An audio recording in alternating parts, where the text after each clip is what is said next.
everybody is there. Good afternoon or good morning on where you are. My name is Dr. Maktar Sek. I'm the Chief of Technology and Innovation at the UN Economic Commission for Africa. Today we are going to start several meetings on the consultation on the Global Digital Compact, Draft 0. We start today with some key sector, private sector. We put everything today, private sector, government, international organization, youth representative, media, academia, private sector. All we put them together for the first consultative meeting, but we are going to do every week one for the specific sector, for private sector, for academia alone, and also for government and for international organization, to see how the draft zero released by the Tech Envoy Office on the Global Digital Compact in April fit with the requirement and priority for Africa.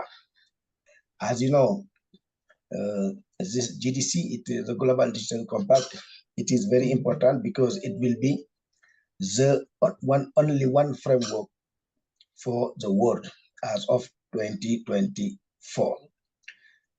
It's the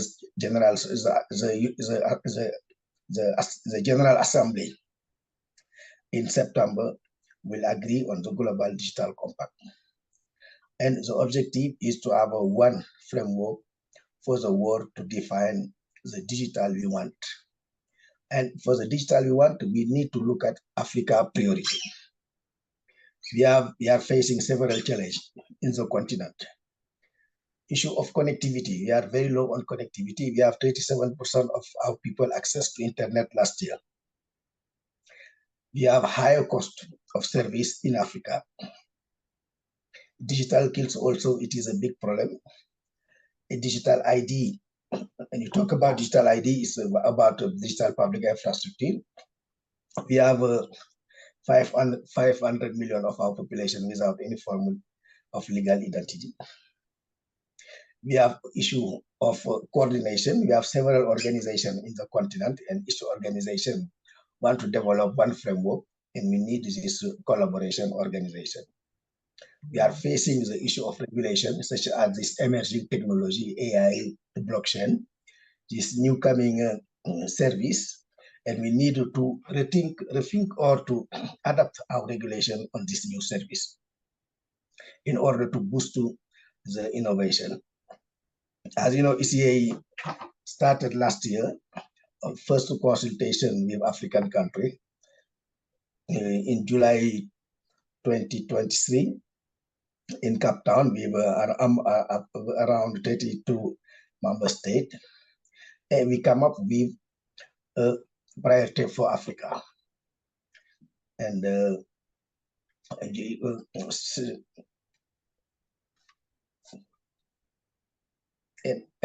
one of our colleagues, Soren, will present this Africa's priority from the meeting in South Africa, Cape Town. And also, we continue to improve this draft. And AUC also is working on one Africa, on a draft on the Global Digital Compact. My friend Moses will make a presentation, but draft prepared by ECA, draft prepared by AUC, it is not a problem. We have to look at the alignment. Where is the gap between the two drafts and the draft zero released by the Tech Envoy Office? From our meeting, we can have several discussions to see how we can align our priority with this draft. There are some missing links in the draft zero. We have to emphasize this missing link for Africa priority to be taken into consideration.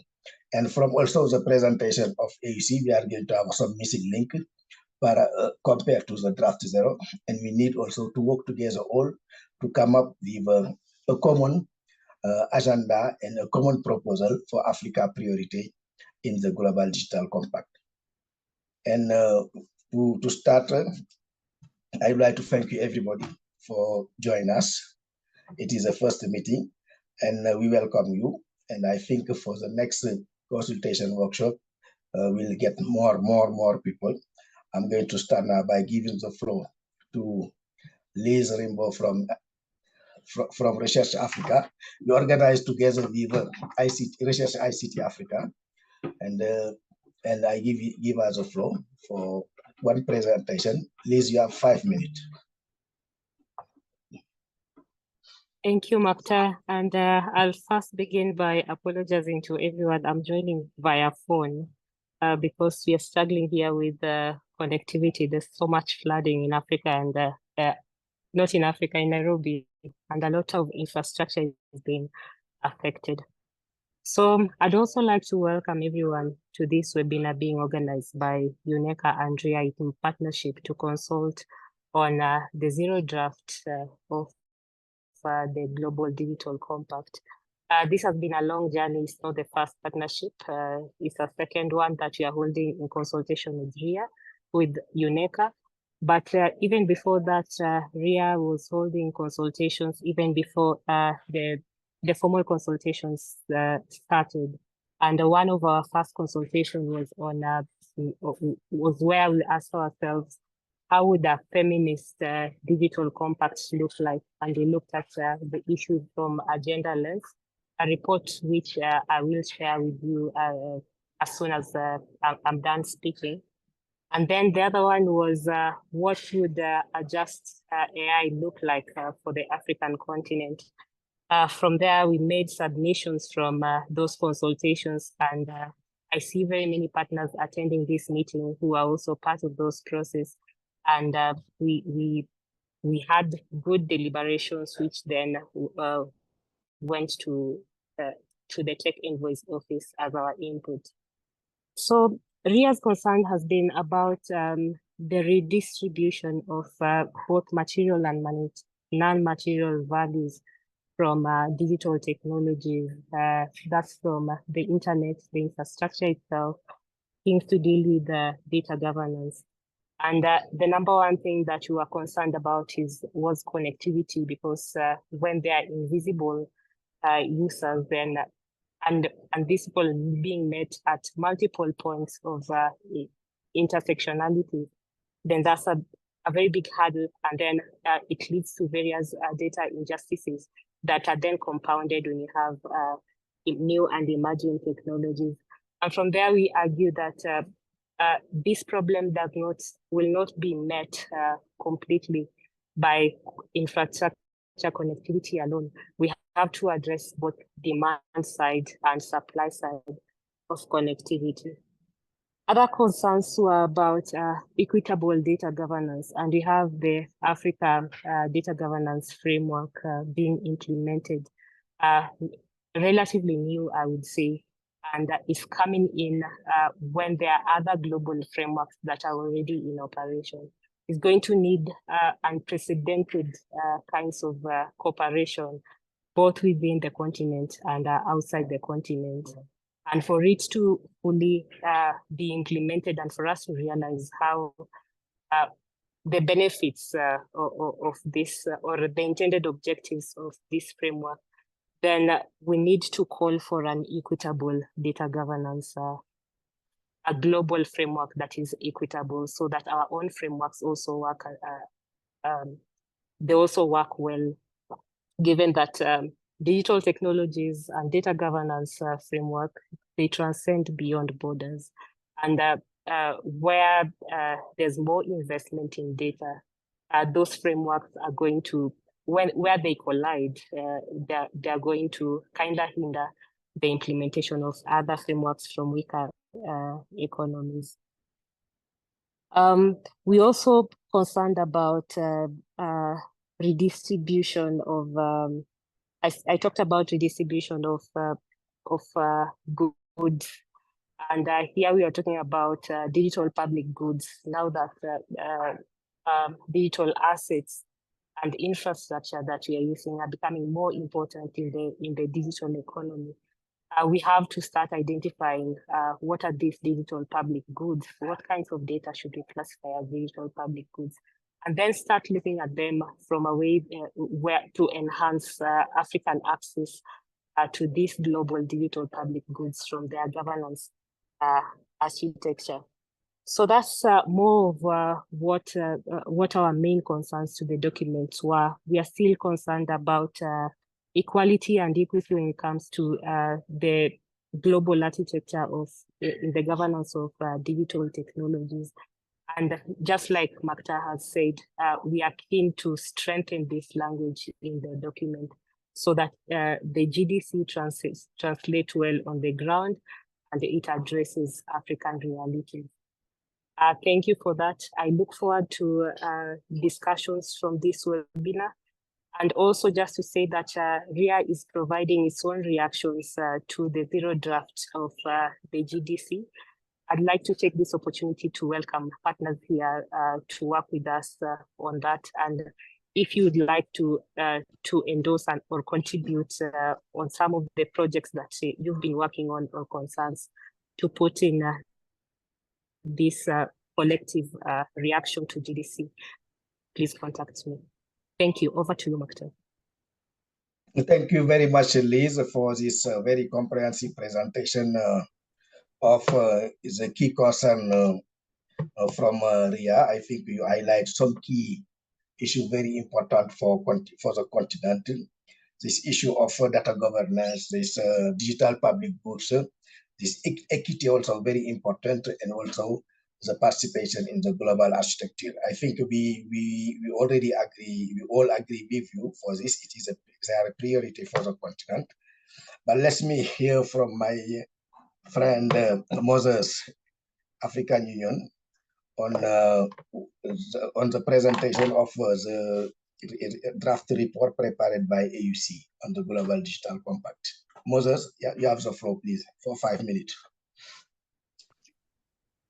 Yeah, thank you, Mokhtar. Dear colleagues, good afternoon and good morning, wherever you are. Yeah, as you mentioned, Mokhtar, you will recall that the ministers in charge of communication and ICT meeting in Addis Ababa, Ethiopia on 23rd November 2023, they requested the African Union Commission to develop an African Digital Compact as a contribution to the Global Digital Compact in preparation for the United Nations Summit of the Future, and to organize an extraordinary STC on communication and ICT in the first half of 2024. Following that decision, through consultation with African stakeholders, the African Union Commission has developed a draft African Digital Compact that is forward-looking and aims at harnessing the transformative potential of digital technologies to foster sustainable development, economic growth, and societal well-being throughout Africa. The draft African Digital Compact represents a strategic commitment to leveraging digital transformation as a catalyst for inclusive growth and sustainable development in Africa. And it is anchored on the AU Agenda 2063, the Digital Transformation Strategy for Africa, and its associated adopted continental digital policies, strategies, and frameworks, and is in line with, is expected to be in line with the United Nations Global Digital Compact. It further outlines strategic imperatives focused on universal, affordable, and meaningful connectivity, digital rights and trust, data governance and innovation, fostering an environment where digital technologies accelerate the realization of Agenda 2063 aspirations and the Sustainable Development Goals. Furthermore, the draft African Digital Compact includes key commitments on enhancing digital infrastructure and universal access, promoting digital literacy and skills development, leveraging digital technologies for green, resilient, and inclusive sustainable development, fostering digital economy and innovation, ensuring cyber security and data protection, enhancing safety and trust, development and application of artificial intelligence, supporting privacy and digital rights, and strengthening digital governance and cooperation. While the elements in the zero draft of the Global Digital Compact are mostly reflected in the Draft African Digital Compact, the Draft African Digital Compact has additional elements that address the unique challenges in Africa and also highlights the opportunities of digital transformation in Africa that needs to be harnessed. The AU Commission has already engaged the Africa Group of Common Representation to the UN on the Draft African Digital Compact, and the meeting is scheduled this week with the co-facilitators, and we hope more elements of the African Digital Compacts will be reflected in the Global Digital Compact. An extraordinary session of the AU ministers in charge of ICT is scheduled for next month to consider and approve the Draft African Digital Compact before being considered and adopted during the AU Summit in July 2024. Once approved and adopted by the AU policy organs, the African Digital Compact will guide the continent's common position to the GDC process. The African Union Commission reiterates its commitment to continue contributing actively to shape global digital policies while ensuring that Africa's unique challenges are addressed and its opportunities are harnessed. I thank you. That's what I had to say. Mokhtar, over to you. Thank you very much, Moses, to give us an update of African Union Global Digital Compact proposal. I think it is, you highlight the key element: universal access, this digital infrastructure, this data governance, innovation, enabling environment, also the additional element you highlight. I think we have to focus on the additional element compared to the draft zero, how we can incorporate this additional element in the draft zero, or try to find an alignment. This week also, the co-facilitator are in Addis Ababa, and we have a meeting tomorrow at ECA, and we'll start the discussion also. But let me give the floor now to Soren to provide an update on the ECA proposal adopted by 32 member states in Cape Town last year. Okay, over to you. Yes. Soren, for 5 minutes.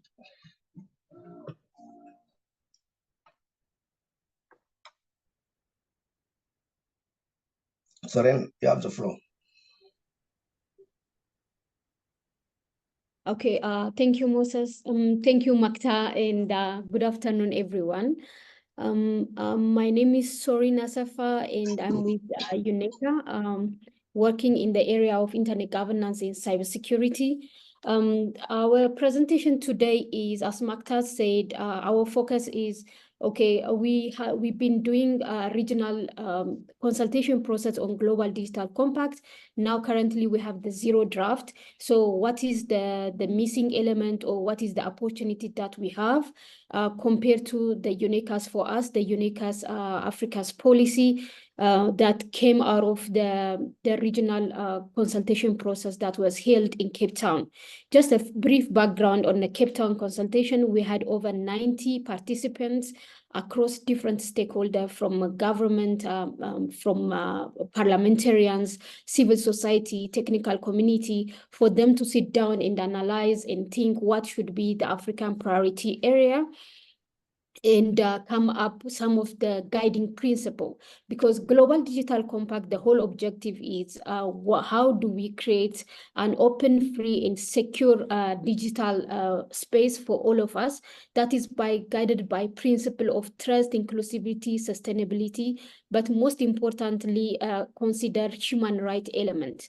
But we have to also take into consideration that Global Digital Compact, it is not a single standalone agreement. It will be one of, I think, 4 to 5 emerging agreement that will come up of the summit of the future. So when we think of the Global Digital Compact, we should not think of it as an isolated process.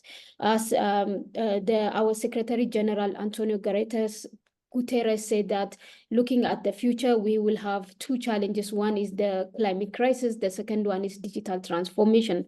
So as Africa is going in the journey of digital transformation, what should be the guiding principle and what objectivity are we looking forward to, and what commitment and action that we need to harness for us to achieve our objective. The process of the Global Digital Compact started back in 2019, but now we are in 2014. We are a few months away from final endorsing of the Global Digital Compact. ECA consultation was in July. As I mentioned, the zero draft just came out of 1st of April. Today, we are standing and seeing how this zero draft is responding to us questions like it came out of 5 big principles and 5 objective, 10 principles. Are they enough to ensure that we have inclusive, secure, safe and secure digital future in order to achieve SDG goals? So the first question need to address is the objective that are identified, the 5 and the 10 objectives that are identified, are they good enough to achieve the goal of the Global Digital Compact itself?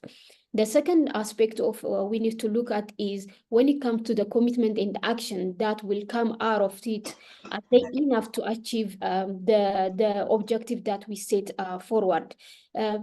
During the Cape Town process, Africa's priority were around the 8 thematic area. The first one is, I think Liz also addressed the issue of digital divide and connectivity, but the whole conversation on infrastructure development and access, what does it mean access? For us to achieve access, what kind of resources are they required in terms of infrastructure development or even finance, digital public infrastructure. Not only the infrastructure itself, now we have to also talk about the safeguard framework. As you are aware that the UN Secretary General set up a working group on digital public infrastructure safeguard, which they already released even interim report a few days ago. So we have to think of different processes that are emerging currently. How do we I think consolidate them, or how do we even align them to the Global Digital Compact? The third one was emerging technologies, risks and opportunity for Africa. So we will discuss what the zero draft is identifying. Then the regulation of the emerging technology were at the top of the agenda during the Cape Town discussion. Trust, data protection, and human rights was the top of the agenda on the African consultation process. So how the African different framework, be it the data policy framework or the Malabo Convention, how does it respond to the overall strategy that GDC is trying to achieve security and trust? And avoiding of internet fragmentation was also another critical element that was discussed. Internet fragmentation, not only from the technical point of view, but also from the government, from the governance point of view. Noting that Africa is the least contributing even the Global Digital Compact process. It's not by accident, because all these emerging processes, the UN process, multilateral bit, or the multi-stakeholder process, it requires so much resources. So having not been participated in shaping the Global Digital Compact, it will create more fragmented processes, because GDC is not the only process. We have WISES and IGF. How do we consolidate all these processes for the African stakeholder still meaningfully to be able to engage? Another important part was capacity building. How do we capacitate for us to respond the Global Digital Compact? Okay, the compact is good enough, then we have to talk about the implementation. Then institutional capacity or all the stakeholder capacity is necessary, this multilateral process to be implemented effectively. The last one is public good and digital commons was one of the elements that was raised. I don't want to take too much of time. The zero draft identified 5 objective 10 principle. The 5 objective is a digital divide and accelerating the sustainability development goal, which was very much in line to our infrastructure development and connectivity and bridging the digital divide and gender divide, and also inclusion of digital economy. How do we make use of the digital environment, which also respond to the ECS identified priority area, fostering inclusive, open, safe, and secure digital space was already identified during the African consultation. The 4th one is equitable international data governance. Yes, data governance has been raised during the priority area. Then the last one is emerging technology. As you can see, during the ECS consultation process, the element that was discussed, it is very much highlighted or reflected on the priority areas on zero draft, the principal areas. When it comes to principle, we are very much in line. Objective, we are very much in line, even including the principle. We have 10 principles of inclusivity, data focus, human right-based, gender equality, environmental sustainability, accessibility and interoperability, responsible and accountable use of digital technology. All these principles has been highlighted during the consultation process. The few gaps that we have identified or seen I will be discussing next. And during this consultation process, there were a few thematic areas with the priority area for African stakeholder group. Number one, it's very top priority was human rights issues and digital connectivity. That means access and affordability, as Moses raised, universal, meaningful, affordable connectivity is the cornerstone of digital transformation. We cannot talk about GDC without talking about those ones. Security and trust was also one of the top priority of African thematic areas.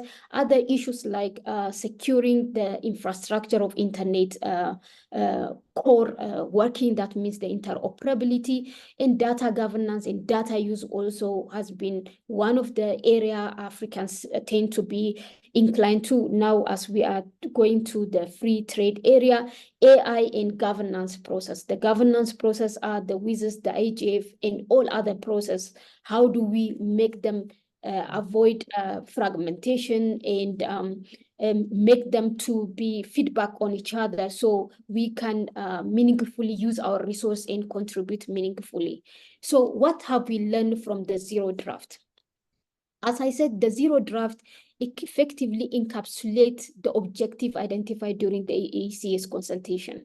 It was quite in terms of the objective and the principle. It's not far from what the ground has been discussing. Alongside also the principles. Nevertheless, there was an opportunity for further refinement when it comes to commitment and actions, because there were commitment and action that was identified that, for example, when we say international data governance, what about the homegrown or regional data governance, how it will apply, the financing of digital public infrastructure or connectivity that we need to discuss. I think that today's consultation will be more or less how do we include the missing element from our consultation process. As I said, the global north was the lead compared to the global south in terms of contribution and active engagement. It's not by accident, because there are so many processes and awareness need to be developed for our stakeholders to be involved. Today's initiative of ECA and RIA coming together and opening this kind of webinar that allow anybody to engage is the first in action for us to bring the Africans' voice to shape this kind of global agenda. And out of the global south also contribution, even Africa is the least contributing compared to the Asia or the Latin American one that we need to address. While during this process, consultation process, where are we lagging? Then the implementation, what kind of things that we need to do, even the implementation won't be a true reflection of the consultation process. The other main message from the zero draft was multi-stakeholderism. It is the cornerstone for us to truly have a global digital compact on cooperation and to truly build a digital environment that everybody feels inclusive and safe and secure. And bridging digital and gender gap and addressing connectivity issue are fundamental for digital transformation. That is the main message. Also, the digital governance, it is necessary, but without stifling innovation. So the last one is effort should be avoiding fragmentation, both technically and in the governance process. We have so many governance structure. How do Africa fit in this governance structure? So we have to look at those things. The last one is duplication of effort. We have WISES. Now we are doing WISES plus 20 review, and we have IGF. And now also the zero draft is suggesting different kind of structure like coordination secretariat for digital global compact. How do all these process feed on each other? And for Africa that we lack so much institutional strengths and resources, we don't left behind in the governance process. So I leave you the discussion with this key point, and I wish everybody to contribute on the principle and objective in the commitment that we need to include on the next coming zero draft. And thank you for listening. Thank you, Soren, for this excellent presentation. The key outcome of the presentation, it is very clear that the draft zero of the GDC cover a lot of priority for Africa. When we look at the 5 objectives and the 10 principles, we find almost all priority area defined by RIA, by ECA, and by African Union. Yeah, some missing and some missing, because when you talk about the security and you go to the this objective 3, we found that now we don't need to have several drafts for the continent. So objective is to come up with one voice, and your contribution are very welcome to see how we can work all together. The draft developed by ECA, the draft developed by AUC, the draft developed by RIA and other organizations, to combine all to come up with one, to reflect very well the priority of Africa. It is an objective now. Let us see during the discussion where you want to focus more. And after that, the 2-3 organizations can sit together and to see how we can adapt to all on one draft only. We can use the draft developed by AUC, it doesn't matter. And we can incorporate all the missing link we found vis-a-vis to the global digital compact draft zero, and based on ECA contribution. It is member state, it's as a member state contribution, 32 member state contribution, and RIA also. I think civil society also has done a lot on the GDC. They have a lot of contribution from the civil society.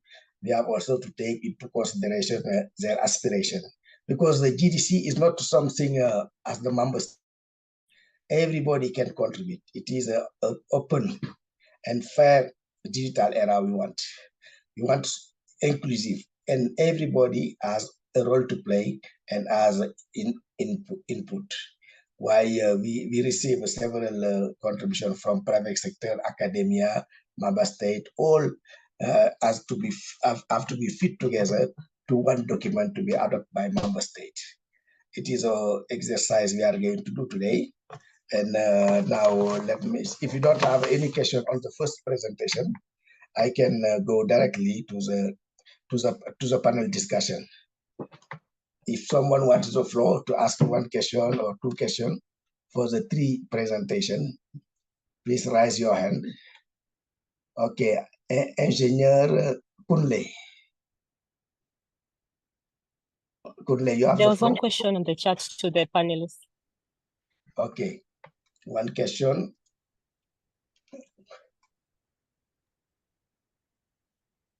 Please go ahead to the question. Can you read the question? Okay, I'll read it out, but okay, here I found it. From Ayobangira, does the Africa Zero draft of the Global Digital Compact align with the Agenda 2063? Because that our common blueprint and master plan for transforming Africa, or that's our common blueprint for transforming Africa at a continental level. All right, it's a good question. I will, Moses will answer and I can comment after. Now we have other colleague participant who requested for me. I didn't see the. A few questions from. Yeah, Ariet, the floor. I haven't seen Ariet. Thank you very much, Maktar. Greetings, everyone. Henriette Esterhuizen here from Johannesburg. I just wanted to have a quick response to Honorable Safari. You know, I think the answer is yes, to some extent, but no, to quite a large extent. I think what Agenda 2063 does is it looks, you know, it's quite a holistic agenda. It looks at agriculture. It looks at local economic development, small business development. It looks at good governance and accountability. It looks at health and education. So it has a strong focus on digital transformation, but in the context of a more big picture approach to addressing poverty and inequality. I think what the GDC does, it has good principles, you know, there's certainly a lot of good content on it, but I don't think it really looks at the fact, it doesn't really recognize the fact that digitalization can actually increase inequality in some context. It also doesn't have that more granular approach which we have in Agenda 2063, but also in the World Summit on the Information Society, which looks at the application of digital in line areas like food security, agriculture, local development, and so on. So, I mean, I'll comment later on the GDC itself, but I thought that was a really interesting and important question that Honorable Safari asked about the connection between it. And I think there's also, you know, it is linked to the SDGs, but is it really adequately linked to the SDGs by linking the SDGs to WSIS? I think that's something else we should take into account, but we can discuss that later. All right, thank you, Ariette. Very appreciated. Let me check for the in Kunle. Oh, Dr. Kunle, you have requested the floor. Hello. Hello, yeah. Yes, I think you can hear me now. Okay. Yeah, all right. Thank you very much, Mr. Chairman. I really appreciate this opportunity, and I'm so much excited that we are discussing GDC in Africa, because the truth of the matter is that this is a very important document going into the future, and knowing fully well that Africa, it's well, a statement of fact, and of course it's true, that Africa is actually coming behind all the other continents. So it is very important to take this seriously and to start to see how we can leverage it to our own advantage. And why I'm saying that is because some of the things we'll be discussing there has to do with some of the things that Africa are still struggling with. So I think for me, we need to find a way to ensure that in every engagement, I think this is very important. I don't know how we're going to do it, but I think it's very important. In every engagement, we should ensure that Africa is adequately represented. Why I'm saying that is because whatever decision that's going to be taken there is going to affect us as Africa. And for us to ensure that we have a full advantage of whatever is being discussed, we should be adequately represented. Having said that, I think it is also important for us in Africa to actually identify those points that are going to be of benefit to us, so that by the time the discussions are on, we'll be able to push all those issues forward. Take, for example, the issue of digital common. of course, I know that if we want to discuss the issue of digital commerce, definitely Africa will be coming from a less advantaged position, because we are discussing digital commerce with, you know, the Asian tigers, or let's say the Americans, or even the Europeans. Definitely Africa will be coming from, you know, from a less advantaged point. So we need to now look for a way to ensure that, okay, whatever standard that is going to be set is not going to be very, very high. It's not going to be something that is too high for Africa to, you know, cope with. So we should ensure that, okay, we have our own minimum threshold that is going to be convenient for all Africa to work with while we are going to, you know, all those discussions. So I think it's high time we started looking at all those issues, take them one by one, especially when it comes to the objectives and also the focal issues to be discussed, so that we can, you know, iterate them and ensure that we have points that are going to be of benefit to Africa before going there. If not, the GDC, I'm having this concern that if we are not fully involved, we won't get the maximum benefit. So okay, thank you. Thank you very much. Thank you very much, Mr. Chairman. Thank you. Yeah, thank you very much. I appreciate your input and comment. Now, just maximum 2 minutes, please, before we are running out of time. Dereje.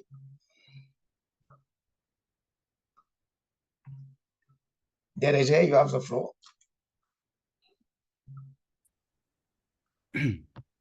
Okay. Go ahead, please. Okay. Thank you so much, Magtar. So let me reflect on my points. I think, as you have said, facilitating, a global digital compact in Africa, you know, would require collaboration among government, international organizations, private sectors, and civil societies. And there should be really a kind of steps and strategies that we should put in place.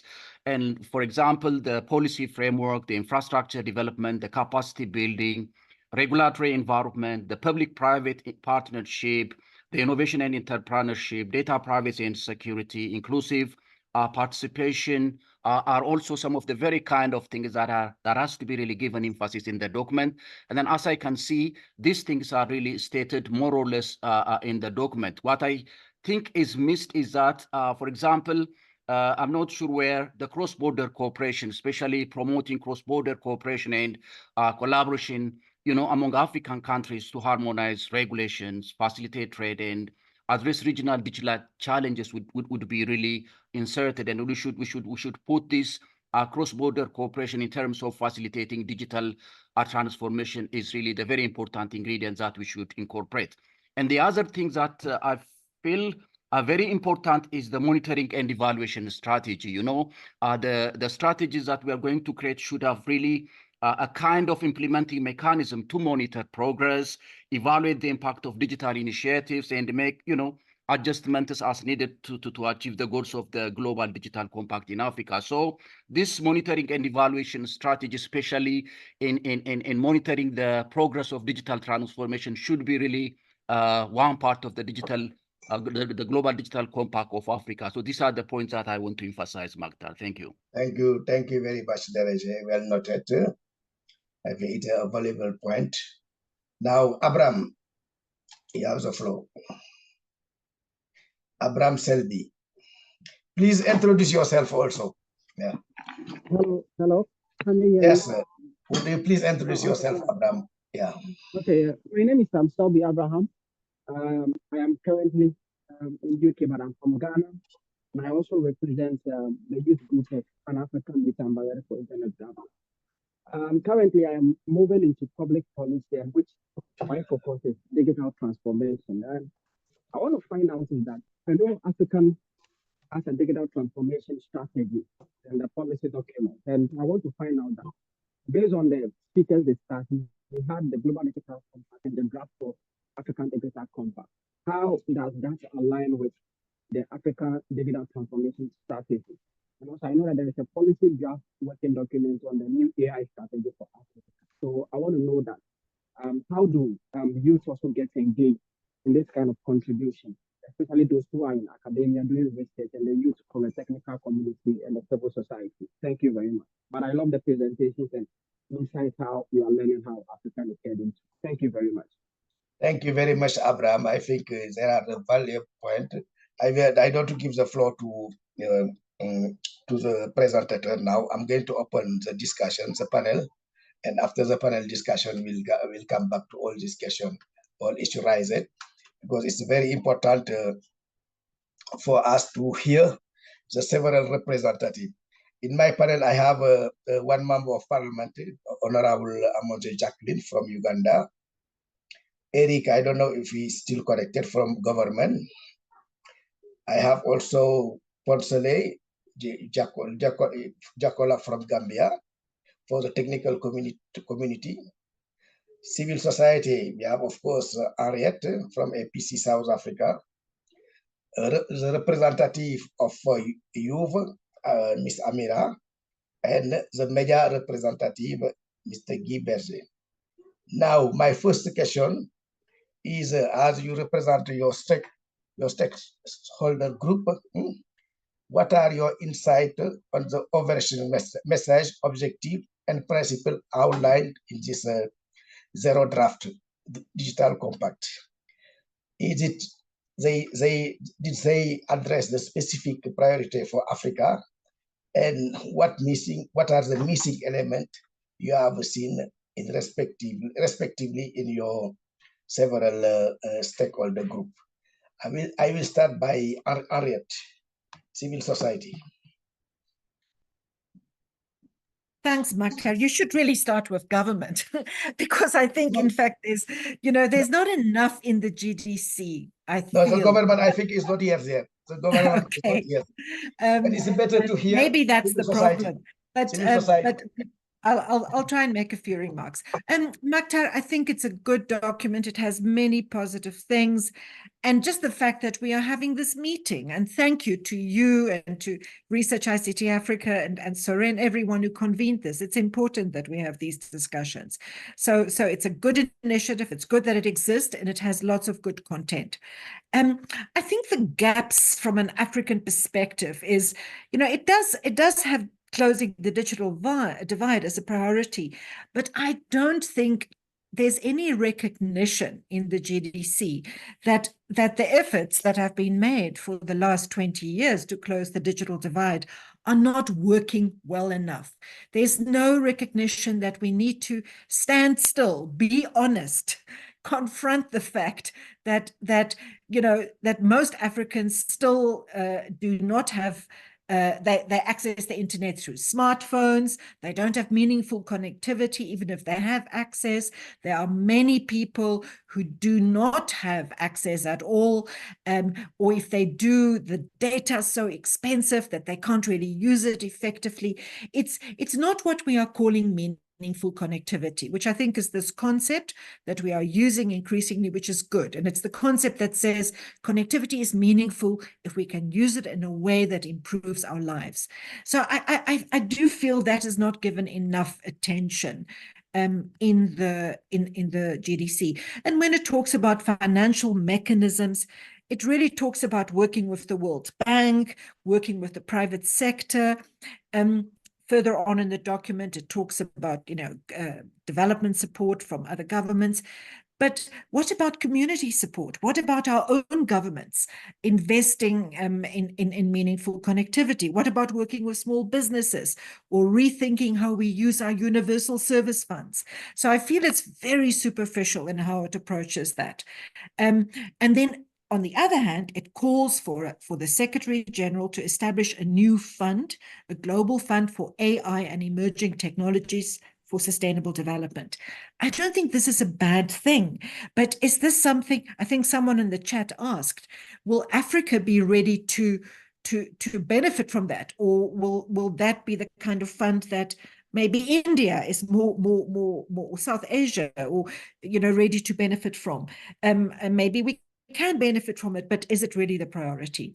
And then I think there are other good things. It's good that there's a principle on gender, but gender is kind of treated just in one place. It's not really integrated. And then I think the focus on AI is so heavy that there's a little bit of a lack of a future-oriented approach to to the technologies that might bring us challenges. You know, AI is just, it's not really a technology on its own. It's an innovation that has been around for a long time. It's machine learning, it will increase. So I feel the emphasis on AI is maybe a little bit distorted from an African perspective, actually looking at how technologies operating in the agricultural sector might actually be something that's more important. Genetic modification, for example. So there's a little bit of I think, a narrow focus on AI. And then finally, I think I would just think that the follow-up mechanisms at the moment, it's really good that the GDC mentions WSIS, the World Summit on the Information Society, but I fear that it's not really in a tightly enough connecting GDC follow-up with processes that we already have in Africa. And that is our processes to do WSIS follow-up and implementation. They are not perfect, but they exist. They've created the WSIS action lines, which sometimes in our countries we work on. It's created the Internet Governance Forum, and we have national and regional Internet Governance Forums. And those are not perfect. We need to improve them. But I really would have liked to see the GDC recognize that those mechanisms exist and that any GDC follow-up and implementation should be integrated with those mechanisms. I'll rest it on that. You know, there are lots else I can say about human rights, but I'd rather come back later in response to questions. Thanks, Mark. Okay. Thank you very much. We come to the human right later. I think you highlight a key element, very important for the continent. I just will focus on the connectivity. Meaningful connectivity, but we can't achieve this meaningful connectivity without the private sector. How to evolve the private sector in the development of the infrastructure. How we can evolve the private sector in the digital economy. How we can evolve the private sector in the skill development. Why our business sector has an important role to play in the implementation of the GDC. And I would like to get a view from one member of the business sector. Jimson. Jimson from Nigeria, are you online?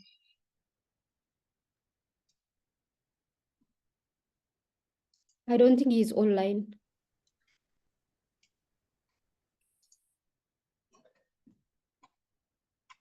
No, Jimson is not online, but let's come later with Jimson.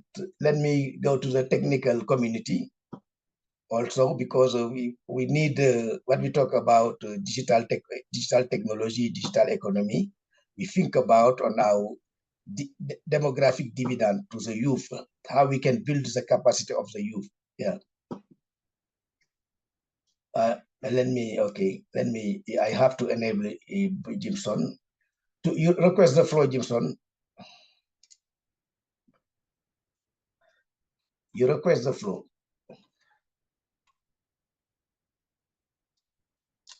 Okay, I think now it's okay. Now you can talk. Now, Jimson. Okay. Greetings, everybody. Thanks so much, Mokhtar and team for organizing this. I always value the work of UNECA, because really UNECA has always brought so many stakeholders together, usually from the very beginning. And that is one thing very striking with your process, and it's commendable. In fact, I think that is one thing I want to emphasize, the process of bringing stakeholders together, the inclusivity. It has to be real inclusivity. Recently, we have Net Mundial plus 10, and that's really the focus in terms of multi-stakeholderism. Because if we begin well, then we'll end well. Our challenge in Africa is because we've not really carried the people or the stakeholders along. This really needs to be emphasized. And I would recommend that we look at the guidelines for real multi-stakeholder engagement as recommended by Net Mundial, and the process itself, okay? Because there's a process. From the time we scope the issues, we must get all stakeholders together. What are their concerns? What do they really need? Do they really need funds for AI or SDG, as I mentioned? So those are major issues, and when we focus on them, we'll be able to get good end results. The objectives are very good. In fact, I feel they align very well with what we want, and the principle, what they need to be sharpened. They need to be sharpened, and we need to engage. Or, for example, the ministers gathered in Addis Ababa, but how about internal consultation? I can tell you for Nigeria, there was zero internal consultation, and I think that's the same thing in African countries. It can never work that way. It's never top down, but bottom up. Bottom up. You must ensure you get those stakeholders, key stakeholders involved, so that in the implementation, they can be involved. They will understand. There'll be no wrangling. There'll be no friction in regard to implementation. We need to adjust the way multilateral system works. That's the major takeaway from Net Mundia. We recognize multilateralism, but you can actually still carry all these stakeholders along, right from the deliberately carry them along, and that is very important. So, but on the overall, in order for us to be able to participate, because there are so many areas where this thing is being discussed, so many areas, and I value the fact that this meeting is happening to bridge the gap, to bring the UNECA report and AU together, which is very good, okay? But where we discuss this thing, there are so many globally, okay? So that's why in the GDC, business is encouraging that we don't really need to form a new organization, to handle this. I've been at CSTD, for example, and I work with UNECA. I see they work, thanks to Makta, they bring everybody along right from the beginning. If you can have such framework, we can still work well, even with the UN system like the CSTD. If CSTD is improved as recommended by GDC, it will bring all stakeholders together and we can make meaningful contribution as we experience. I think, Alex, you can also remember with regard to improvement to IGF that we did that time, all stakeholders are brought together on equal footing. So if this UN system can upgrade that, then it will help at the global level. But at the national level, there's a lot of work to be done. In many places, the Universal Service Position Fund are not being utilized, and the process of utilization is not transparent. So the challenge is in our hands. Thank you very much, Martha, for the opportunity. Thank you, Jimson, for this very important input. You are fully right. We agree on all issues raised, and we'll discuss more during the question and answer. Now, when we private sector need to work with the tech community, and the tech community is playing an important role in harnessing digital technology for prosperity in Africa, because we have 70% of our population under 35 years by 2015, and we need to use this opening of the digital demographic dividend to make sure Africa will play a key role in the 4th industrial revolution. And why is the GDC digital skills is very important. I'm going to give the floor to Ponsole to get his view on the community tech on that. Ponsole, you have the floor before. Please.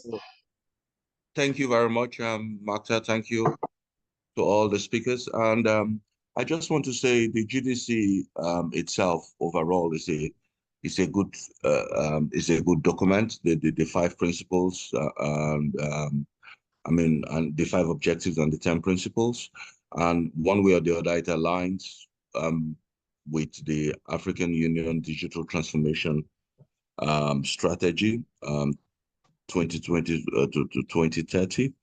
And what concerns me, basically, speaking from a technical perspective, is how do we strengthen the GDC in terms of its objectives and principles by integrating it properly, because we already have a structure within our national, regional, and global Internet Governance Forum. I think all the objectives of the GDC have all been discussed in various aspects, one way or the other, at our Internet Governance Forum. And within the technical community, in ways we can improve this, especially knowledge base, working with our youth, which make up the majority of our population, is to strengthen our School of Internet Governance forum at the African level. So the work Henriette has been doing with the school can be broadened to include the development of more capacities for young people. And it will also be broadened. How can it, when it's brought in the school, that what happens at our African Regional Forum aligns with what happens in the school, in line with what we want to see in terms of implementation of the GDC. So we have to make sure that various people that are trained, various of our young people that are trained within the school, stay within the scope and become ambassadors in their own countries. And I'm happy that ECA and also the African Union have come together to create a very seemingly structure for the African IGF moving forward, a consultation process in which I was part of the task force, and it was brilliantly done. And I think we can start with that within our coming African IGF to improve things, and that is where our voice really will be heard, because whatever communique we come out with there, our African leaders will know, our champions that go to the school will be able to work on the ground to see these aspirations come true. But that alignment now that is now going to bear fruit between ECA and African Union in the African IGF is important, so that we can really filter it down to the bottom, because the structure was there, but it was not as strong as it could be. And I think ECA and the African Union have done a good job. In terms of data governance, I believe data governance, ECA is already doing a good job at that, working with the United Nations University in Lisbon to capacitate member states on data governance. I think that should continue. I know there are plans to introduce to other regions, and everything will align within our African IGF, because I think that is the place we already have the home that we can make things happen in relation to the GDC. The last thing I will say is making sure that our internet societies, communities in our various African countries, some of them sometimes don't come on board. And we have some countries that are stronger within the internet society than others. We have to make sure they are involved. We have to make sure that our academic community, which help in promoting capacities in various ways in some of our universities that deal with these issues, like University of Cape Town, that do a lot of work around digital technologies. They are involved in this, our IGF processes, because building on our capacities is important. And last, I will also note that for the private sector to be involved, we have to see how to align, bring them in terms of infrastructure, because the private sector, they are involved in infrastructure development and they work hand in hand with governments. And there's nothing wrong for us bringing mainstream, especially our telcos. For them, they always have their social responsibility to come in within our IGF process and also contribute. And that way we can be able to really have a ground understanding of our universal access process. Thank you very much. Thank you very much. You talk about this important issue regarding building capacity, but we build the capacity for our new generation. When we talk about GDC, is the future we want. The future we want, not the future we want for us, but the future we want for our new generation, our youth. Let me ask now Miss Amira input about this zero draft GDC, the presentation by ECA and by RIA, by AUC. Did you have any missing link for your stakeholder, for the youth? Amira, you have the floor. Good afternoon, everyone. My name is Amira. I am facilitator at Bayaj, and I was an ambassador at ICANN and fellow at African Internet Governance School. Before I begin, I would like to take a moment to thank you for inviting me to speak today. It is an honor to join this panelist and share my thoughts with all of you. Let me explain my point of view as a woman and one of the youth. In general, I agree with the objective and principles presented in the zero draft of the Global Digital Compact. Actually, this report does a great job of outlining some important points, such as focus on inclusion, the emphasis on closing the digital divide and fostering an inclusive digital space is very important for both women and youth. Also, standalone principles. The inclusion of dedicated principles on gender equality and human rights provides a strong foundation. But also I see that we need to be more specific in some points. For women, while the GDC mentions gender equality, it could be more specific about the challenge women face online, such as harassment, lack of access to training, especially in developing countries in the North Africa, and underrepresentation in tech fields. For youth, we can include specific actions to empower youth as creators and innovators in the digital world. For example, we can create online platform where young creators can showcase their work, get feedback, and connect with other creators. This is one example. Actionable goals. The GDC Zero draft right now sets goals for digital skills development. We need to ensure women and youth participation in digital skills training programs. For multi-stakeholders approach, ensure meaningful participation of women and youth organizations in developing and implementing GDC initiatives. Also, safety and security. We need specific measures to address online violence and hate speech targeted towards women and girls. The draft provides a strong foundation for to build on this outcomes. Let me provide some recommendations. Number one, data collection and disaggregation. Collecting data disaggregated by gender and age will help identify and address specific digital inequalities faced by women and youth.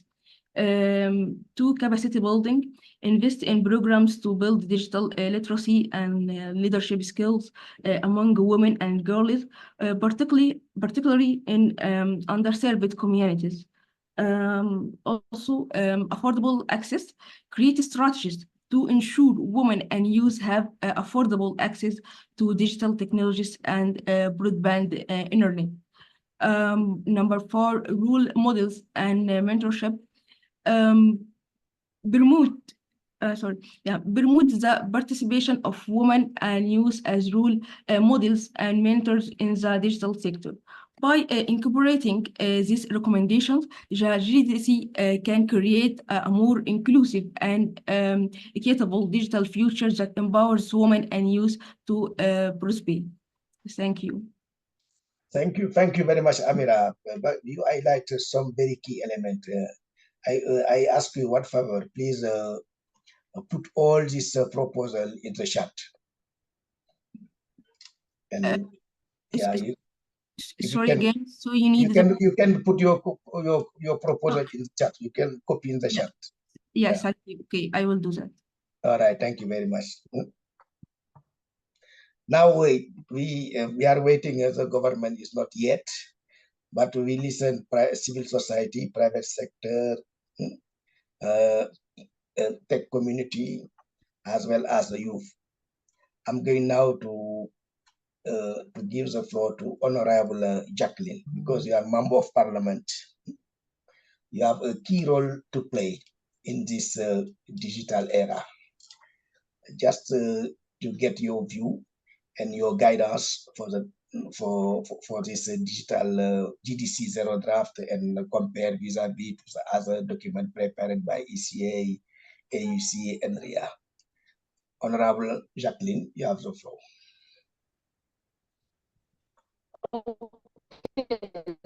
Thank you so much. No, it's not. Jacqueline, there is a problem with your line. Jacqueline, All those presentations have been keen listening. See that. Okay, you can hear me, right? Yes. Okay, now go ahead. Okay, thank you so much, Makta, and the great presentations that we've had from the different speakers. I would like to go direct to the point. One, I know that as most of the African countries, we are a signatory to the different international laws, including Universal Declaration on Human and People's Rights, and of course the Agenda 2063. But most important, the Agenda 2030. So my reactions are going to be based on that in regards to the zero GDC, is it GDC Global Digital Compact?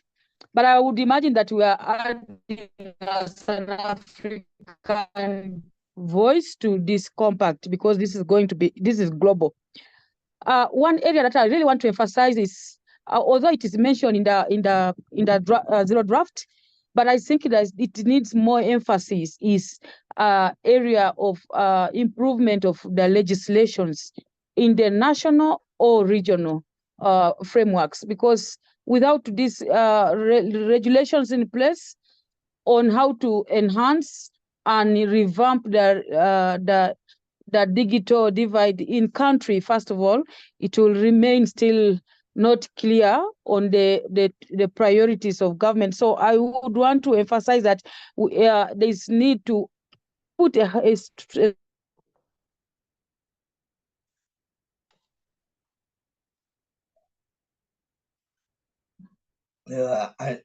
strengthening because this would help governments to ensure that. Hello? Yes, go ahead, please. Go ahead. Hello. So I was talking about strengthening national and regional legislative frameworks. And then two, we're talking about accessibility and connectivity for all.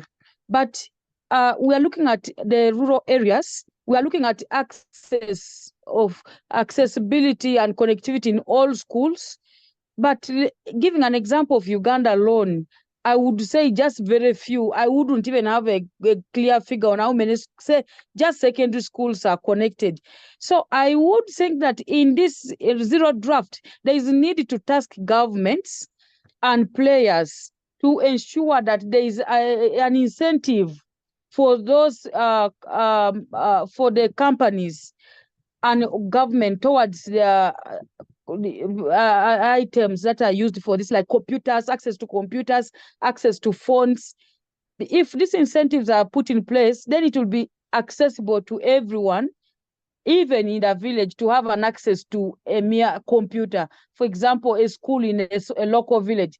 Otherwise, if we do not put those incentives in place and affordability of these equipments, then it will be very hard for the rural and local communities to have access to connectivity, and it will be very hard for all of us to achieve this by the targeted time.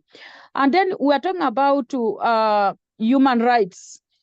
I think this has to be more emphasized, because most countries, despite the fact that they are signatories, Universal Charter of Peoples and Human Rights. We also have the Africa Protocol, our African Union Protocol on Peoples and Human Rights. But violations of our governments towards accessibility to the different social media is hard. For example, I don't want to quote countries, because even mine might be one of them. You find that a certain social media which attracts many people is shut down from nowhere. Facebook. So this violates the rights of the users of those. So I think this has to be well much highlighted in this compact, so that when it is endorsed, all countries are liable to the actions that they take while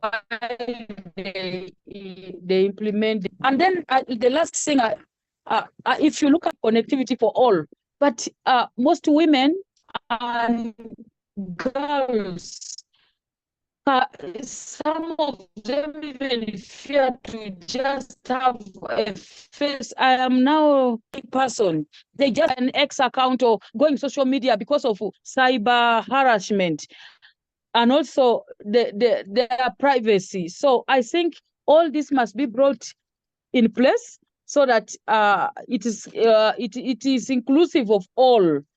But most important is that we need to build the capacity of all to have access to utilization of this equipment.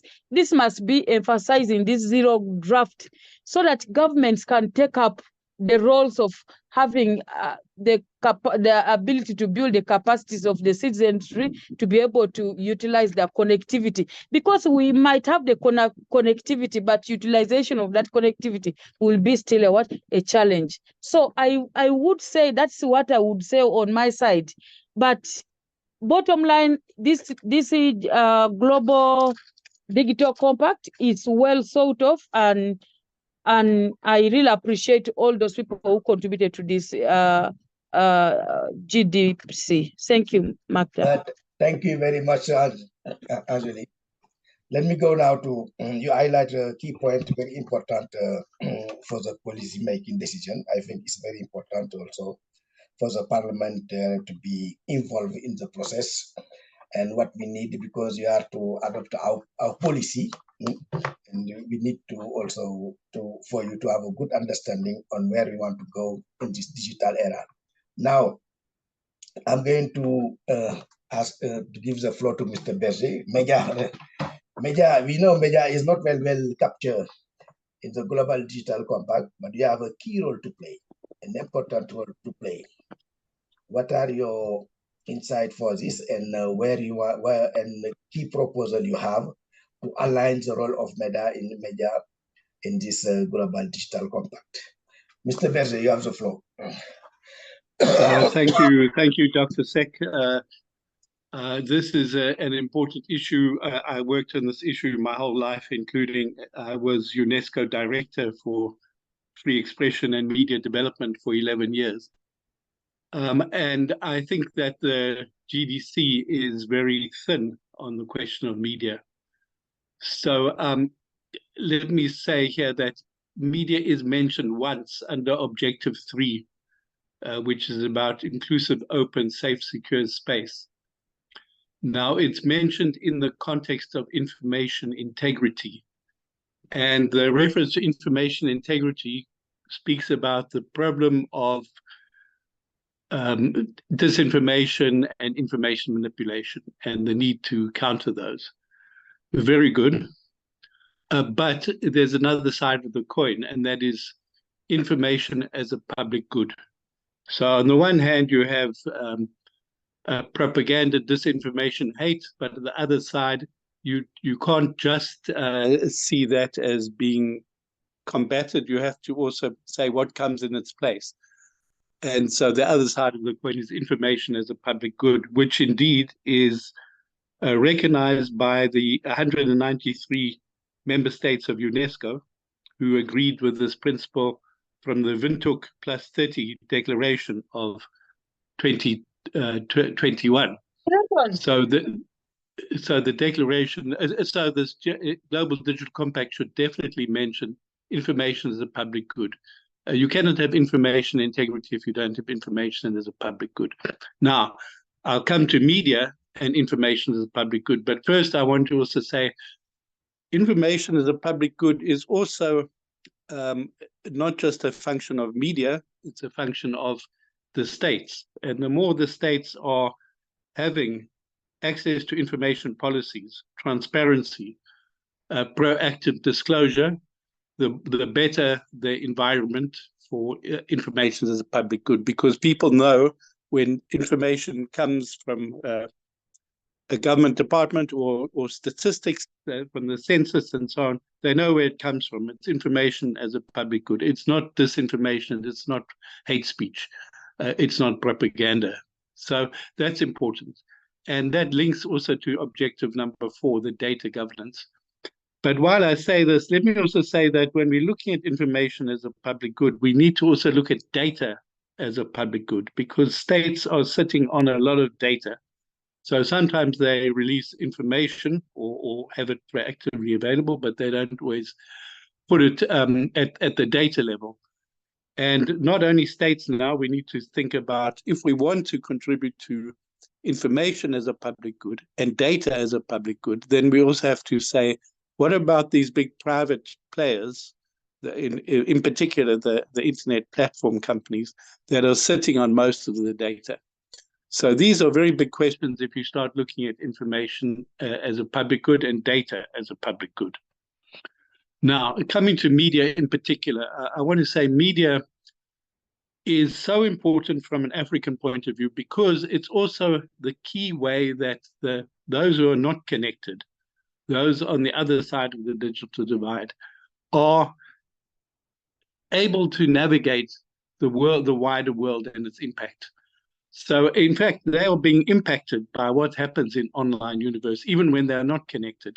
And therefore, if we don't mention media, we're just reinforcing this divide. We're giving attention only to digital. But in the meantime, many people are being affected by ICT and all the things happening there, but they only have access, primary access to information as a public good on things like analog radio. So we need to say to the GDC, it needs a bigger picture here. And this is why it needs to recognize that in this picture, you've got to look at, yes, addressing the digital divide, but in the meantime, you cannot neglect the role of media, because otherwise you're cutting people off completely. So that's the one point I wanted to make. The other point I want to make is that where the GDC mentions media, it mentions public service media. Now, public service media is very important. It's important even in the developed countries where they need that kind of contribution to the ecosystem. But we know from our experience in Africa that too often the public service media is not independent. So we need to say that the GDC should say independent public service media. Otherwise, we find that public service media can end up just being propaganda, which is not a contribution to information integrity and information as a public good. Finally, I would say that it's very important that it should mention not just public service media, but community media and private media. And what's important in this context, and the GDC should mention this, that media needs proactive policy support. It needs media freedom, of course, that's part of the rights. But if we want to see media being supported in digital transformation, this is going to require some proactive policy. At the moment, we have a situation, and the GDC is silent on this. The media is actually subsidizing the digital. The media is producing the content that is going on distribution platforms. They are making money. The media its content is being used to feed large language models in AI companies, and the media is not being paid for it.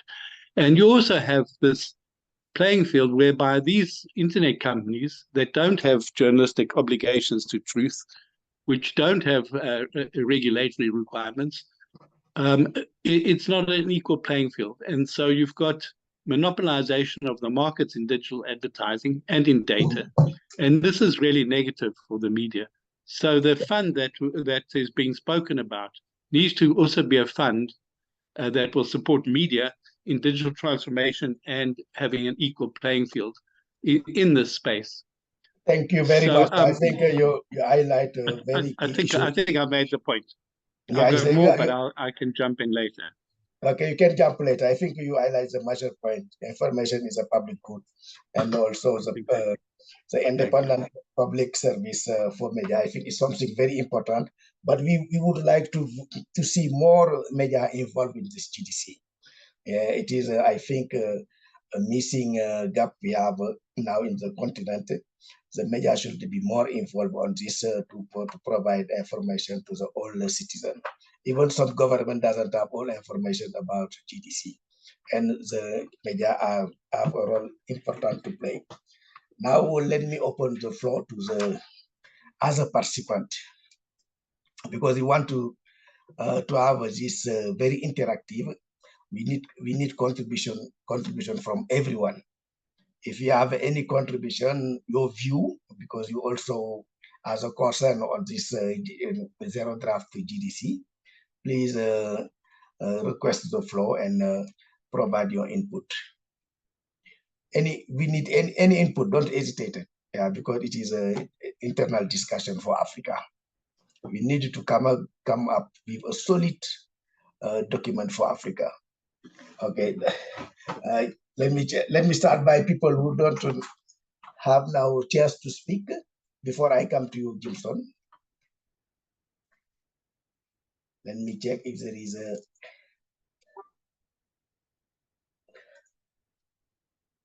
Okay, I have only Gibson now. Anyone want to take the floor before Gibson?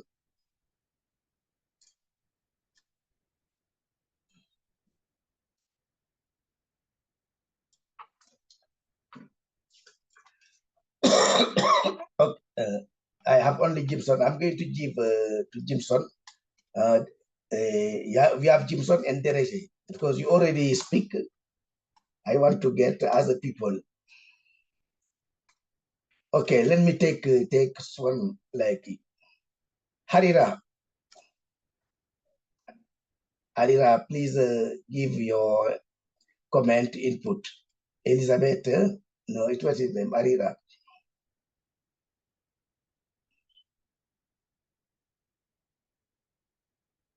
I think I opened for Harira.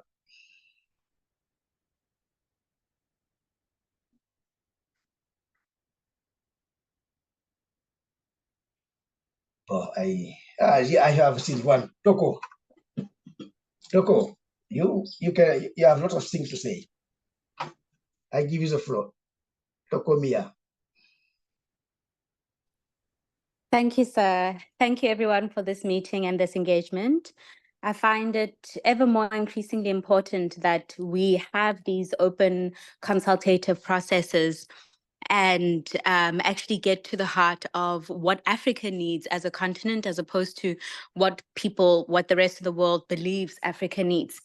And multi-stakeholder engagement is at the core of this. In 2023, last year, we held the African contribution to the Global Digital Compact here in Cape Town. And so it is with a great honor and actually we're really happy to be part of this, to bring the same multi-stakeholder and new members for this engagement. I specifically just want to highlight again the very overseeing or superficial look that the GDC holds, and to encourage for greater contribution that is direct to Africa's needs for socioeconomic development, the responsibilities held by women, by youth, by unemployed people, by informal traders in this continent are very specific, niched, and will only develop and grow through digital transformation, upon which the backbone of this entire growth of Africa is based. And so we're looking at how can we actually outline more specifically the roles and the responsibilities towards Africa's transformation on these. I think, again, the document talks about youth, but largely as an incapacitated group of marginalized individuals, whereas youth is actually, as you say, going to be 70% of Africa's population by 2050. And what that means is we're really looking at the next generation of innovation, the generation of digital acceleration yet again. And I think in this breath, it's very important that we look at youth as the baton receivers, and we focus the contributions of this GDC to to actually highlight the interests of these youth, which are in entrepreneurship, which are in business, which are in digital transformation technologies, which are in security, which are in data, data distribution, data sharing, and to make sure that we actually capacitate youth in this way through investment, through startup support, through small, micro, and medium enterprise development, and to see greater cross-continental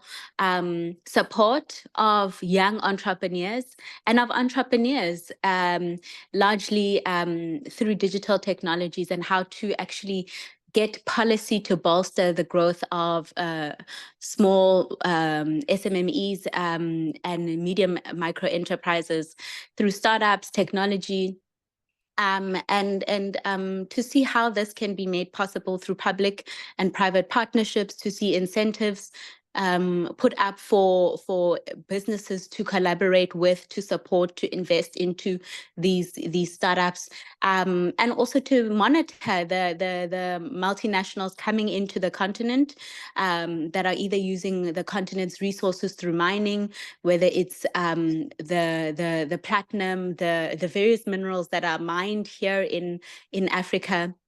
And to ensure that there is actually incentives for the tech startups that will inevitably become the end users of these mined products from the continent, that there is some incentive for support for those as well. And so investment is a huge one, a huge area that has not been highlighted. Okay, thank you very much, Toko, for this very useful. Now let me target Arira.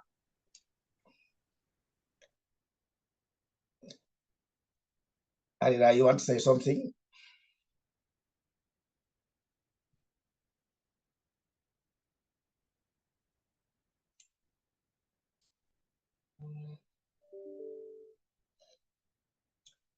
Arira doesn't want to say anything. Yeah, you have to be more interactive. Eh? I don't want to only a group of 6 people speaking during all these 2 hours. Melody. Melody, can you have us a floor, please? Allow to talk. Melody.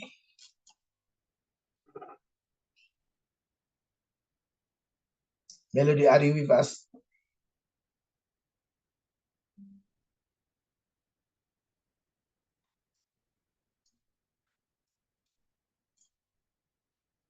Okay, Jimson, let me give you the floor, Jimson, because nobody wants to speak. Jimson, you have the floor.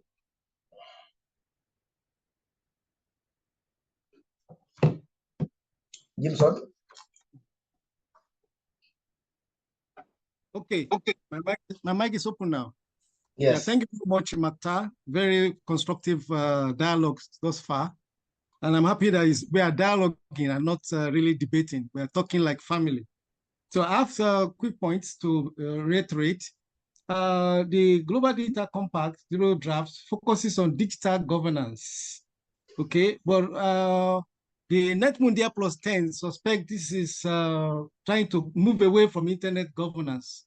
And we agree with it. I agree with it because if you look at the Tunis agenda, the Tunis agenda document, say I posted on the chat, talks about even the digital governance.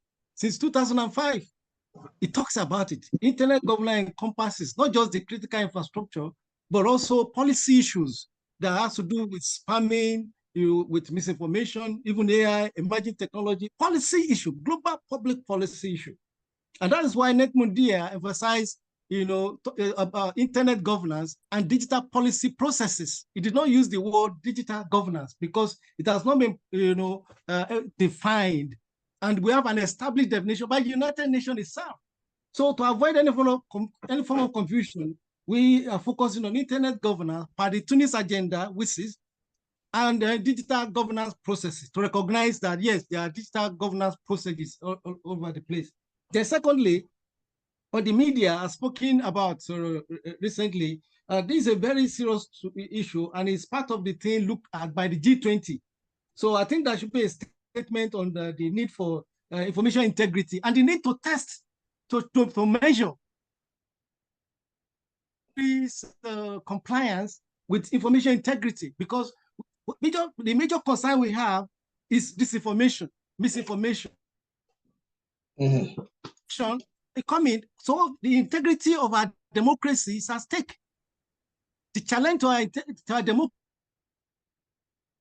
So that's why information integrity is very important, and that should be a way to test, to measure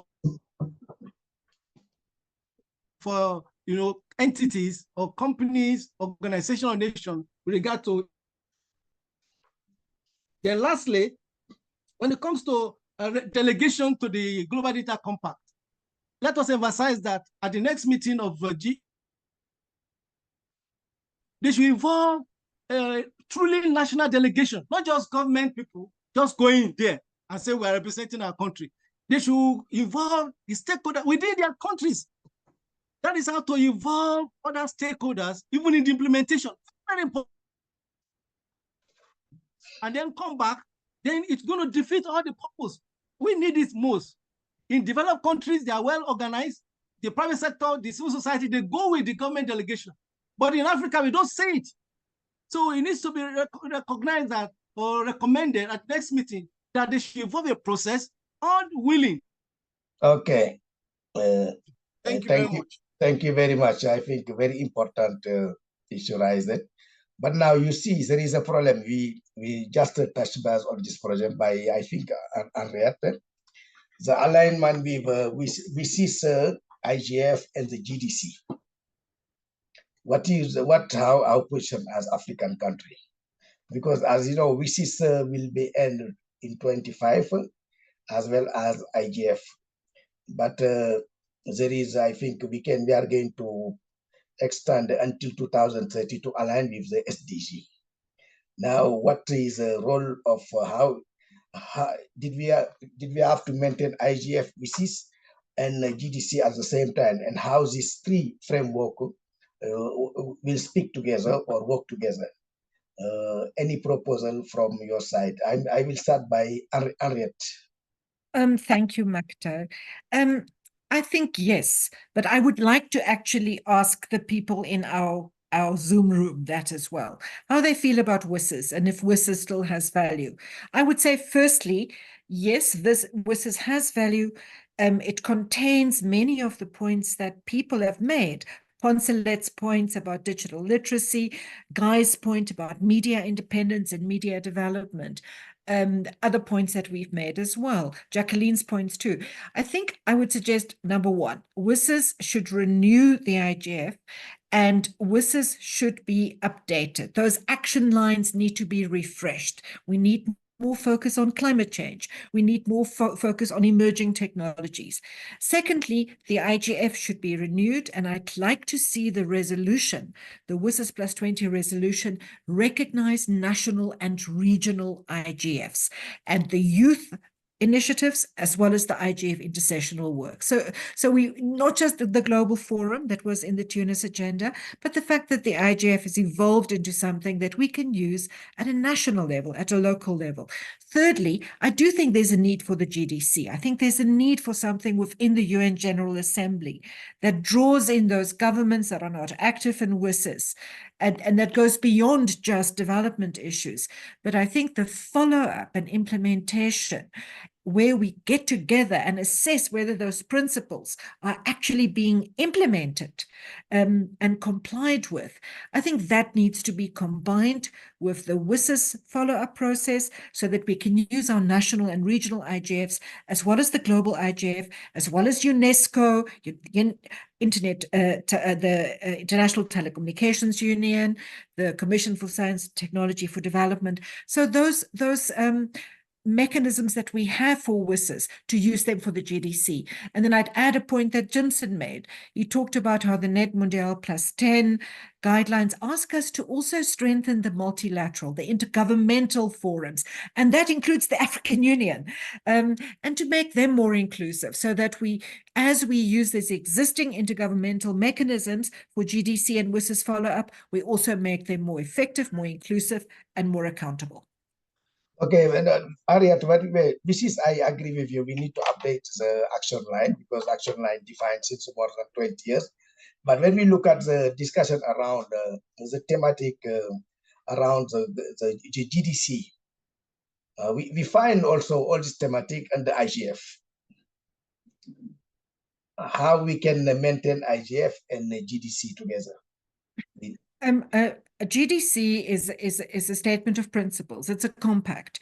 It's an agreement that the General Assembly, member states of the UN will discuss that and approve it at the Summit of the Future this year in September in New York. The IGF is a continuous process. If it's renewed in 2025 for another 10 years or another 20 years, or if it becomes permanent, it's a process. It's a platform. It's a space where people come together, talk about policy, and also talk about implementation. So I think that's the connection. I think at the moment in the zero draft of the GDC, there's some suggestions on follow-up mechanisms that seem to be creating some parallel structures, parallel processes. And so I think, Makta, that's where I would like to see the GDC not create new structures. Of course, if in New York they want to have an annual decision about how we are doing with GDC implementation, that's good. But I think the process of measuring, of discussing and getting public participation in that process of assessment, that should be integrated with the existing WSIS processes, the regional UN commissions and the UN agencies that was involved in WSIS, and the Internet Governance Forum with its regional and national components. I hope I've answered. Okay, yeah, okay, that's noted. Toko?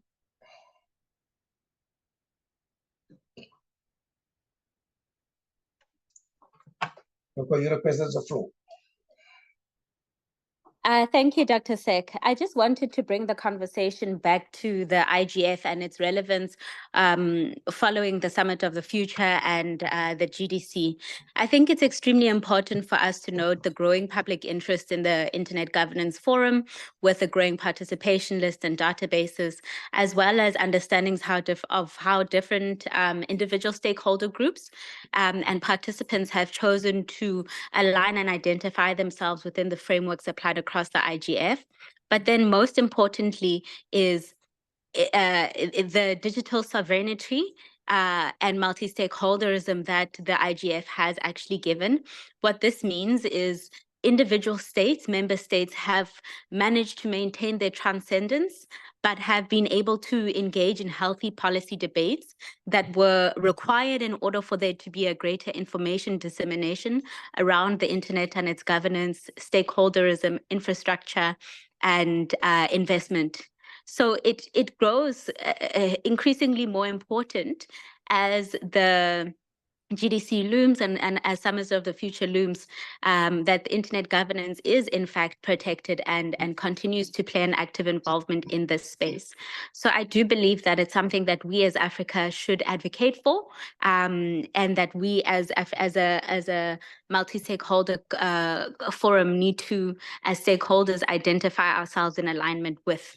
That we're able to answer affirmatively when we examine the question, and that as stakeholders, we can identify ourselves to the understood wider community as having a vested interest in the discussions and legitimacy of the multi-stakeholder forum. Thank you. And Mr. Berger, for 2 minutes, please. Yes, I put in the chat that we should definitely urge the GDC to recognize national IGFs and regional IGFs and call for support for these, because in many ways, these are ways in which people can actually participate, because the global IGF is far more difficult, especially for Africans to access. But if there's support for national IGFs and for regional IGFs, it becomes more meaningful. Thank you. Thank you. We are going to have also a GDC post summit for the future of IGF. We are going to have this side event during the IGF to discuss about the importance of what is the link between GDC, IGF, and WSIS. Now we are running out of time. I'm going to ask each panelist for 1 minute for way forward. The way forward, we have how we are going to combine all our effort together to come up with one solid proposal for Africa. You have AUC, ECA, we have APC, you have also RIA, you have several other organizations in the continent who provide input. But we can say 90% of African input are captured in this global digital compact zero draft. As you know, there will be not a lot of change. Don't expect to have a lot of change in this zero draft. So it will be small change because all we are going to negotiate, everything we told you, go to the objective 5, objective 6, you find one word. Now let me take 1 minute by speaker. I'm going to start by Angelique, by MP. Angelique, you have the floor. She's still with us. Honorable Angelique, I didn't see her. Okay. Let me go to Gibson. Okay, thank you, Martha. 1 minute, Gibson, 1 minute. Let's look at the template of Net Media Plus 10. 7 months, they achieved the real process. Have a committee of all stakeholders, okay, and thank you. Okay, Poncelet.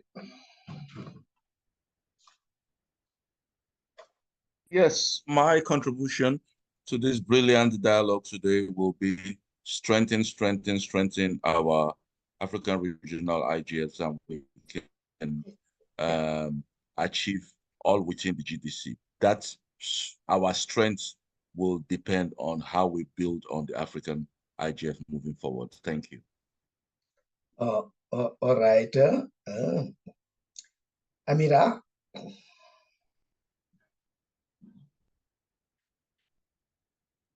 Amira, your 1 minute.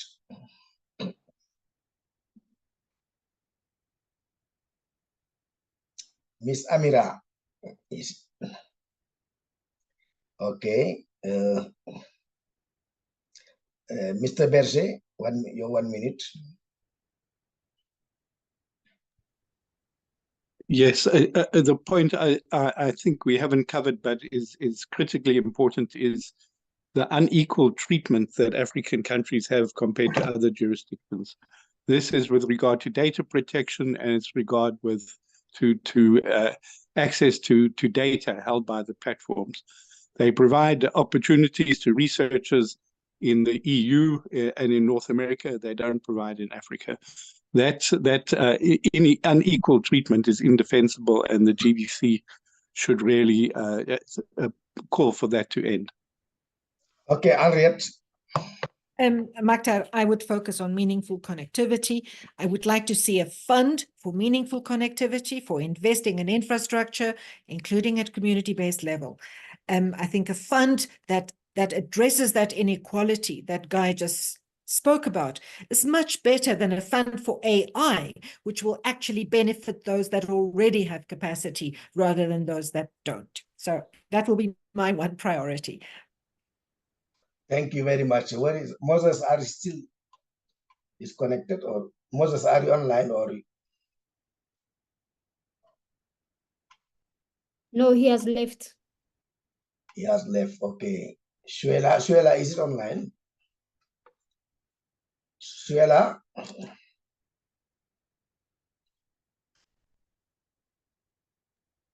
She's not online. Okay. Yeah, she's online. She's online. Shuela, you want to say one minute?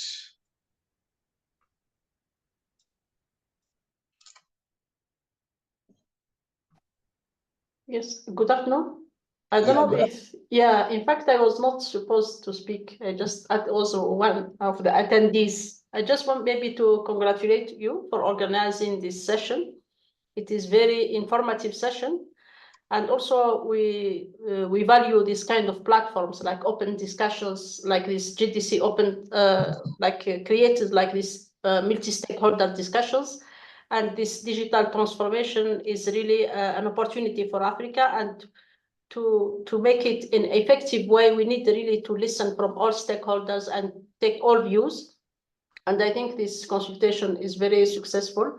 And I think I hope that the outcome of this discussion will inform the global GDC, along with the work that we are doing at African Union with preparing the African GDC, which is like providing guidance to member states on how to approach the negotiations at the United Nations. But definitely this kind of discussions are very important. Thank you. Thank you very much. Thank you very much to all of you. I think it was a great discussion to discuss about the future of Africa. When you talk about future of Africa, is what we want on this global digital compact. We agree all that the global digital compact zero draft incorporate a lot of priority for Africa. Maybe sometime we need to write it another word, but in general, we all African priority are incorporated in this global digital compact zero draft. Maybe we have to find between the language to see more emphasize on Africa's needs, such as on the media side, also on meaningful connectivity. Also, it is something very important. We have to highlight clearly in the document, because Africa, we are faced on the digital divide. And as a country, you have the digital common. We focus on the digital divide, how to sort it out, this digital divide. As a point, very important, we need to align all this framework at the international level. We have the VCs, we have the IGF, we have a GDC. We agree to call for an extension of to renew the mandate of VCs for 5 or 10 years, and also look at the alignment between VCs and the GDC, or between the GDC and the Internet Governance Forum. We need also to update the action line of VCs. It is something we have to discuss at the high level at the UN system, and your view are very, very, very, very, very important. As a point, we need to work together. If you work together, we can do something very important for the continent. AUC, ECA, APC, RIA, all organizations in the continent should work together. We capture a lot of elements today. We are going to sit down with AUC and others to see how we can build from this meeting to come up with a common document for Africa to reflect our common position on the GDC. I would like to thank you all. Then before we disconnect, I invite you to put your camera on, and we can have a picture, family photo, group photo. Okay. Please put your camera on. Liz, I think you have access to your camera. I'm trying to look for my camera. Give me a minute. I don't have access yet. Okay, that's Suhaila. No access yet. I don't know what's happened. You see, let me put allow all.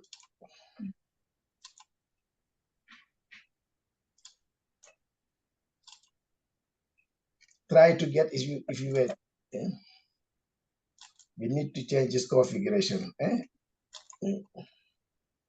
Yeah, it's a webinar mode, so yeah, we need it because it's not easy. It's understandable.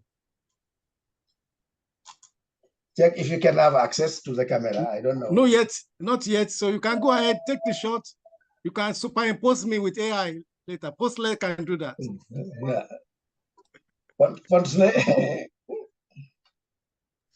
Okay. You might regret that, Jimson. Be careful. What you are asking for. Yeah, don't give people permission to use AI and Photoshop your or AI your. Exactly. You have now access. Exactly. What is the technician? Ask the technician to put all camera on. Who is the ECA technician here? Let me. ECA VC. Please put all camera on. Maktar, yes, I'm working. It is a web mode, so I need to.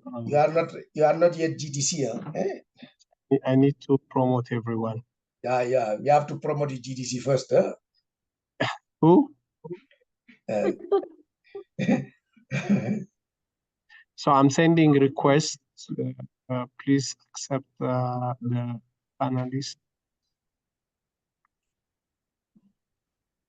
Sorry, guys. Sorry, we are going to take 2-3 minutes. But if you have a nice picture, it will be good.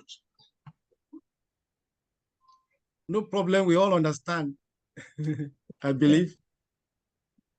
You gave me a chance to brush my hair, which I haven't done yet today. So thank you. Let me put some perfume also. Eh? You have to put some perfume. Oh no.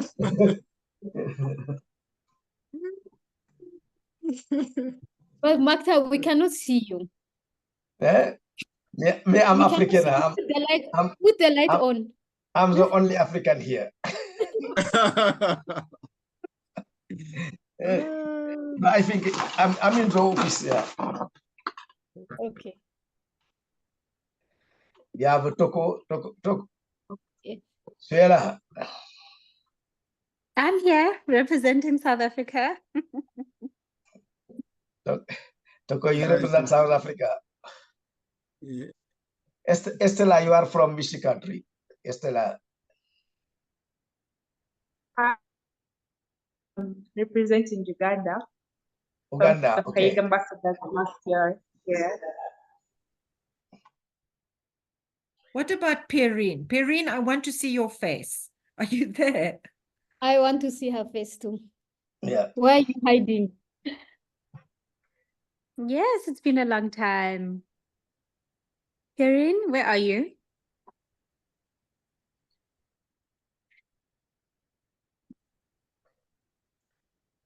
I think it's enough. We take what we have. Jonas. Next time we ask 5 minutes before we close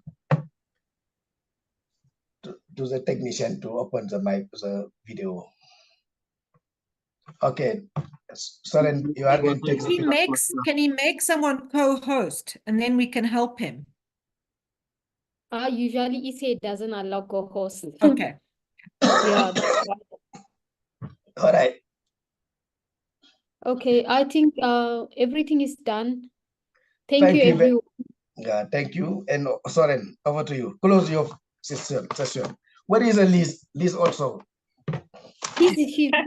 Okay, you can take the floor, Liz, first. Yeah, I would only say thank you for the rich discussions that have happened here and the very important issues that have been raised. I think one main thing is that connectivity, back to the basics, we need meaningful connectivity, and we have to look at the things that didn't work when trying to connect Africa and try to fill those gaps to connect the continent.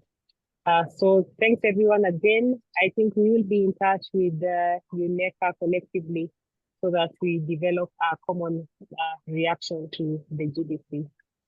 Thank you, everyone. Yeah, all I can say is thank you for taking your time to be part of this conversation. I have learned so much, especially information as public good is very important. Thank you, Guy, for bringing it forward.